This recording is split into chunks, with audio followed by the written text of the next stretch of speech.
Hello बच्चों, आइए प्रश्न को देखते हैं। कारण सहित बताइए कि क्या निम्नलिखित फलनों के प्रतिलोम है। और यहाँ पे देखो अपने को जी फलन दे रखा है। इसका प्रांत है 5 6 7 8 से बना समुच्चय और इसका सह प्रांत है 1 2 3 4 से बना समुच्चय।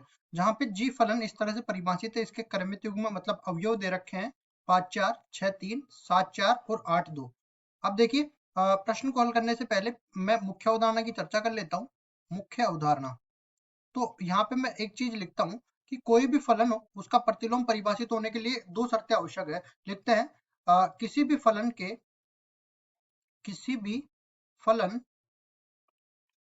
f(x) के प्रतिलोम परिभाषित होने के लिए होने के लिए होने के लिए आवश्यक है। देखो क्या आवश्यक है। पहली चीज, हमारे पास जो दिया गया फलन है वो एक एक ही होना चाहिए और साथ ही साथ वो आच्छादक होना चाहिए। दूसरी शर्त ये है वो आच्छादक होना चाहिए। अब एक एक ही और आच्छादक कैसे देखते हैं वो हम लोग बता देते हैं। देखो एक एक ही होने का मतलब ये है कि अपने जो सहप्रांत में जितने भी अवयव दे रखे हैं उसमें किसी भी अवयव का एक से ज्यादा पूर्व प्रतिबिंब नहीं होना चाहिए। तो देखो पहले मैं लिखता हूँ एक एक ही के लिए, सहप्रांत में स्थित किसी भी अवयव का सहप्रांत में स्थित किसी भी अवयव का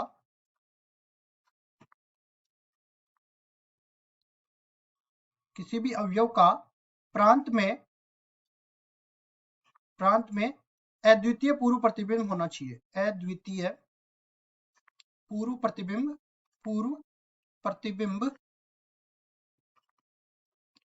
होना चाहिए। और देखो दूसरा अपने पास ये है कि देखो इस तरीके से आच्छादक के बारे में हम लोग लिख देते हैं। आच्छादक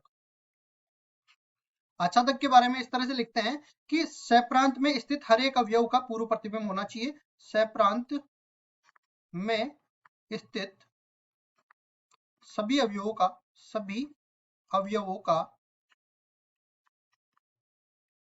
पूर्व प्रतिबिंब होना चाहिए। पूर्व प्रतिबिंब होना चाहिए।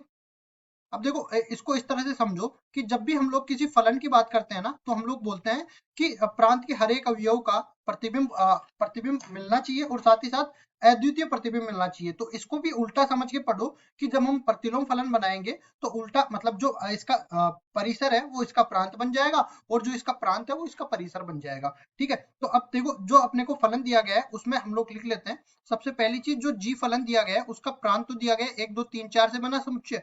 1 2 3 4 से बना समुच्चय और ये इसका परिसर जो है, इसका परिसर सॉरी सहप्रांत दे रखा है। इसको थोड़ा हमने गलत लिख दिया है।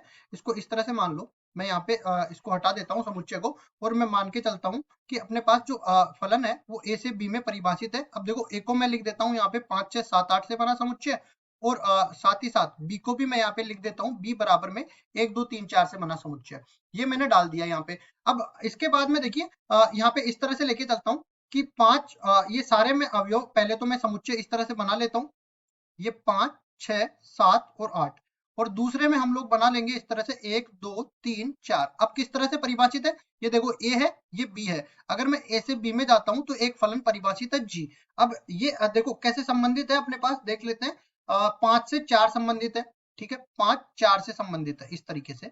5 का प्रतिबिंब 4 है। उसके बाद आगे बढ़ते हैं और 6 का प्रतिबिंब देख लेते हैं। 3 के बराबर है तो 6 का प्रतिबिंब 3 बना दिया। इसके बाद देखिए 7 का 4 है तो 7 का 4 बना दिया।